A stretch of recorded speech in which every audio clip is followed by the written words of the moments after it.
Hello നമസ്കാരം. Santhosh Kumar. Uttara Kannada Angola ഷിരൂരിലെ ദേശീയപാതയിലേക്ക് ഉരുൾപൊട്ടി മലയിടിഞ്ഞിറങ്ങിയ ദുരന്തം. രക്ഷാദൗത്യം 9ാം ദിവസം പൂർത്തിയാകുമ്പോൾ സമീപത്തെ ഗംഗാവലി പുഴയിലേക്ക് ഇറങ്ങിയ മണൽ കൂമ്പാരത്തിനടിയിൽ കേരള കോഴിക്കോട് സ്വദേശിയായ അർജുൻ സഞ്ചരിച്ച മരവാഹനമായ ലോറി കണ്ടെത്തി. സൗര സിഗ്നലിൽ കരസേനാ വിഭാഗങ്ങൾ, നാവികസേനാ വിഭാഗങ്ങൾ, scuba divers, NDRF, SDRF, Karnataka police, fire force, ISRO, സാങ്കേതിക വിദഗ്ധർ, മാധ്യമങ്ങൾ, ഡ്രൈവർമാർ,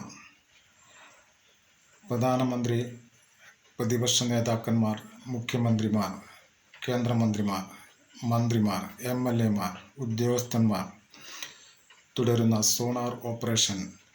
ജൂലൈ 25-ന് 10ാം ദിവസം. ജൂലൈ 16-ാം തീയതി പുലർച്ചെയുണ്ടായ ദുരന്തം. 7 പേർ പ്രകൃതി ദുരന്തത്തിനിരയാവുകയും 4 പേരെ കണ്ടെത്തുകയും മറ്റുള്ളവർക്കായുള്ള തിരച്ചിൽ തുടരുന്നു. എൻ്റെ വീഡിയോകൾ കൂടുതൽ കാണുന്നതിന് വേണ്ടി ലൈക്ക് ചെയ്യൂ, ഷെയർ ചെയ്ത് സബ്സ്ക്രൈബ് ചെയ്ത് സഹകരിക്കും.